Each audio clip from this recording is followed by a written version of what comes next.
Bueno, este trabajo decidí llevarlo a cabo luego de diversas investigaciones que tuve que realizar en virtud de temas profesionales o bien de actividades académicas en diversos países, en particular Italia, España, Estados Unidos y Venezuela. Sin embargo, pues lo amplié un poco hacia el ámbito internacional, tomando o investigando normativas relacionadas con materia sanitaria, como el Reglamento Sanitario Internacional o bien las medidas adoptadas por la Unión Europea, así como otros países, para llevar a cabo una suerte de trabajo de derecho comparado sobre lo que han sido las medidas normativas y jurídicas más relevantes en los 2 primeros años de la pandemia,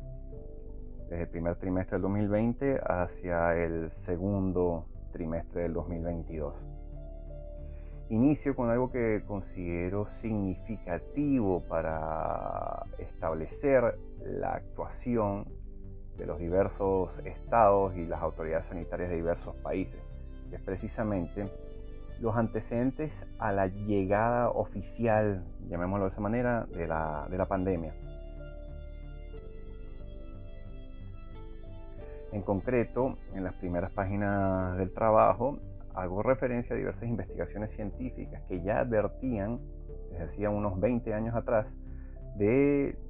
que uno de los virus que los que más tenían que ponerse la atención era precisamente a los virus derivados del coronavirus o los distintos tipos de coronavirus. Ahora bien, cuando ya llegamos hacia diciembre del año 2019, bueno, pues pareciera que todos quedan tomados por sorpresa. Y en concreto en la provincia de Wuhan, en China, y concretamente, según las propias autoridades de Wuhan, en un mercado llamado South China Seafood City, tuvo lugar el epicentro, digámoslo de esa manera, de la pandemia, o los primeros brotes, los primeros 27 casos, como consideraron ellos. Y en su momento lo estimaron como una epidemia de neumonía en la ciudad. Debo advertir que estos enlaces que indico, los estoy citando a pie de página en el libro, pues luego de algunos meses desaparecieron, ya no son posibles de acceder. Pero bueno, en su momento pude ubicarlos, leerlos y hacer las traducciones hacia el idioma inglés y español para obtener la información necesaria. Ahora bien, no obstante que se observaron ya este conato de epidemia neumológica, fue concretamente el 31 de diciembre del 2019 que los expertos médicos de Wuhan afirmaron que se trataba de un nuevo coronavirus. Pero las cosas comienzan a complicarse por el hecho de que pocos países parecieron tomarse con seriedad lo que se estaba observando en China. De hecho, para el mes de enero del 2020, los países europeos no estaban haciendo pues mayor atención o mayor actuación preventiva con relación al coronavirus. Es tanto así que para finales del año de enero del 2020, las autoridades sanitarias, puedo hacer referencias concretas y hago la cita oportuna aquí en el trabajo, las autoridades sanitarias españolas estimaban que en España podían llegar a darse 1 o 2 casos de coronavirus. Eso fue expresamente lo que ellos dijeron. Tanto es así que durante el mes de febrero, países como Italia y España, que quizás fueron de los que primero se vieron afectados por la pandemia, continuaron llevando a cabo actividades que se pudieran considerar poco adecuadas en materia de prevención sanitaria. Por ejemplo, los partidos de fútbol de la Champions League se continuaron realizando hasta finales del mes de febrero. Pero además, el 8 de marzo de ese mismo año se llevó a cabo un meeting político e ideológico en la ciudad, que era llevar a cabo ese meeting o esa concentración de personas. Sin embargo, parecía que se le seguía dando poca importancia a la expansión de la pandemia en el continente europeo. Hago particularmente énfasis en esto, en sus orígenes, ya que uno de los componentes del derecho constitucional a la salud viene pues precisamente derivado de lo que es la prevención sanitaria, que es una de las actuaciones que se supone que tiene que llevar a cabo los estados que forman parte, primer lugar por su propia instrucción constitucional, como es el caso de países como España, Venezuela o Italia, que expresamente así lo contemplan, pero además todos aquellos países, que son más de 170 países que forman parte del Pacto de Derechos Económicos y Sociales de la ONU, o bien aquellos que han suscrito el Reglamento Sanitario Internacional. O sea, la prevención es un componente esencial para evitar la propagación de enfermedades. Esto pues pareciera que no fue del todo, o no se tomaron las medidas más acertadas en su momento. Ahora, claro está, llegamos al mes de marzo y a mediados de marzo pues comienza ya una serie de decretos, o se comienzan a emitir una serie de decretos de estado de alarma en diversos lugares del mundo, cosa que además muchos autores, entre ellos el prologuista de mi libro, el profesor José Ignacio Hernández, ha considerado como una suerte de derecho administrativo global. Estos decretos de estado de alarma pudiéramos considerarlos relativamente similares, al menos en los países investigados. Claro está, cada uno de ellos pues tenía una base constitucional diversa,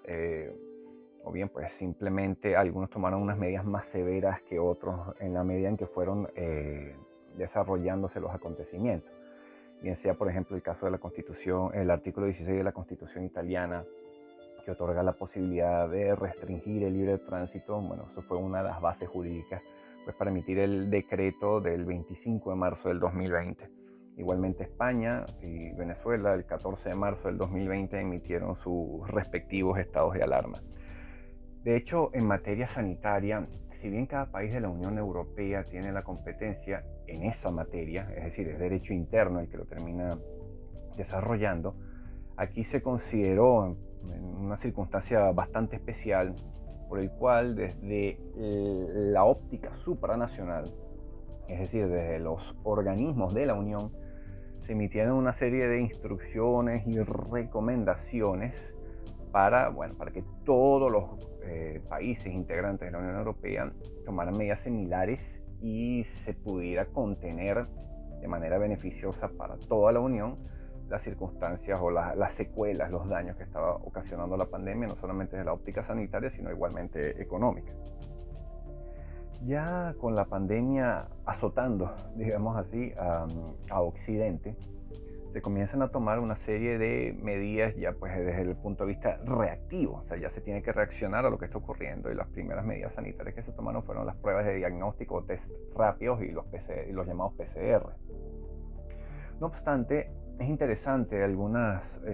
indicaciones que hacen los especialistas en materia de virología y microbiología. Puedo hacer una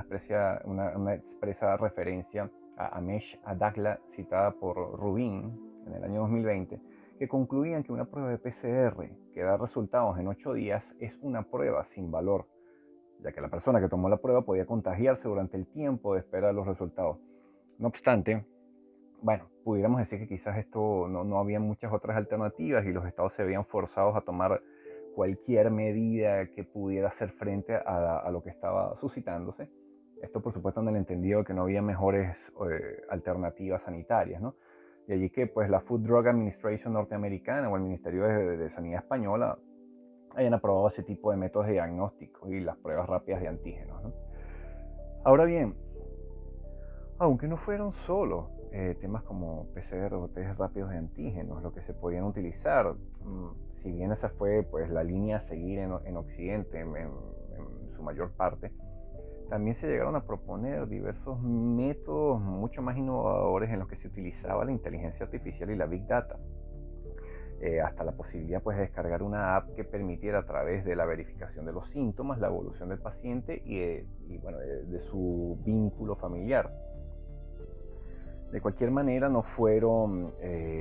métodos especialmente utilizados a nivel de masas. Uno de que sí fue utilizado a nivel de masas y no lo considero el más positivo de todo fue el llamado Green Pass o certificado COVID. Los italianos lo llamaban certificaciones verdi COVID-19 o 19. Y aquí en concreto, si bien surgió a mediados del año 2021 para verificar si las personas que estaban viajando dentro de la Unión Europea pues se habían vacunado o tenían las medidas sanitarias necesarias para poder viajar, En Italia en concreto llevaron a cabo un uso muchísimo más invasivo en la sociedad. En concreto, el 23 de julio del 2021, Italia, a través del decreto ley número 105, emitió las medidas urgentes para afrontar la emergencia epidemiológica del COVID-19 y para el ejercicio seguro de actividades económicas y sociales. Ya en este momento ya se estaba implementando la vacuna desde hacía aproximadamente unos 6 meses. Es muy curioso lo que se impuso en Italia a través del Green Pass, que hasta el día 22 de julio de 2021 era perfectamente posible tener una vida, digamos, relativamente normal y tener un desenvolvimiento social, digamos, normal, siempre y cuando tú tuvieras las medidas preventivas necesarias, como usar una mascarilla, distancia entre personas, cosas por el estilo. Pero a partir del 23 de julio se consideró que la única manera en la que se podía llevar a cabo actividades cotidianas dentro de Italia era teniendo el Green Pass. Y la única forma en que te podían dar el Green Pass era si ya tú tenías todas las pautas de vacunación exigidas por el gobierno italiano. Si bien la Organización Mundial de la Salud estimó que la mejor manera de implementar la vacunación era a través de la educación, el fomento y la promoción de la vacuna, Italia pues creó un sistema donde prácticamente se convertía en una obligación, más allá que ellos negaban de que fuera una obligación, pero bueno, si no puedes tener una vida normal sin haberte vacunado, pues creo que queda bastante obvio, o que bien lo entendemos como una obligación o bien lo entendemos como una extorsión de Estado. Y aquí entra una cosa muy importante que pareciera que no fue considerada por el gobierno italiano, que si bien siempre acudía al artículo 16 de su propia constitución, que decía que todo ciudadano puede circular y residir libremente en cualquier parte del territorio nacional con sujeción a las limitaciones que la ley establezca por razones de salubridad o seguridad, básicamente pues con esta norma ellos consideraban que se podía llevar a cabo cualquier otra clase de actuaciones, pues pareciera también ellos olvidar que en la Constitución, cada norma de la Constitución no se puede examinar de una forma aislada, es decir, las normas constitucionales no son pequeñas islas dentro del ordenamiento jurídico, sino que esto debe analizarse como un todo. Y un punto precisamente que debió considerarse fue el del principio de proporcionalidad, que el Tribunal de Justicia Europeo tantas veces ha considerado como un aspecto significativo a la hora de emitir medidas, en especial cuando estas son capaces de restringir o disminuir derechos fundamentales. Pero bueno, las medidas que ya comenzaron a emitirse durante mediados del año 2020, durante todo el año 2021, pues afectaron básicamente cualquier faceta de la sociedad. No era nada más un asunto en el campo de las libertades económicas, por ejemplo, se cerraban establecimientos, o bien desde el punto de vista sanitario, pues una serie de medidas que tú tenías que adoptar incluso si vivías en tu casa, los lockdowns, bueno, entre muchísimas otras componentes derivados de los estados de alarma. También esto tuvo una repercusión en lo que eran procesos judiciales y administrativos. Y aquí comenzaron a desarrollarse las llamadas audiencias pues, virtuales o a través de plataformas digitales, ya que los procesos judiciales, o digamos lo que es la justicia, bien sea desde un punto de vista jurisdiccional o judicial o bien administrativo, bueno, en la medida de las posibilidades tenía que continuar y no detenerse. Esto lo podemos ver en todos los países que fueron aquí investigados en este trabajo. En concreto puedo hacer referencia al artículo 83 del decreto ley número 18 en Italia. Pero también todas estas medidas se acompañaron en países como España, Estados Unidos e incluso países con tan modesta digitalización como el caso venezolano. También pues se intentó llevar a cabo actuaciones judiciales desde una plataforma digital. Ahora, claro está, en países más desarrollados o digitalizados como los de la Unión Europea o los Estados Unidos, pues era indispensable que estas plataformas digitales garantizaran la seguridad, la inmediación, el control, y pues lógicamente todo se tenía que hacer a través de plataformas certificadas. No era admisible llevar a cabo este tipo de actos procesales y procedimentales a través de una plataforma como Zoom. Tenía que ser ya pues algo bajo los estándares que expresamente se hacían referencia en las medidas normativas emitidas. Por ejemplo, en España se emitió el llamado Sistema de Gestión Procesal, conocido también como SGP, y allí indicaban que se podían realizar este tipo de actos procesales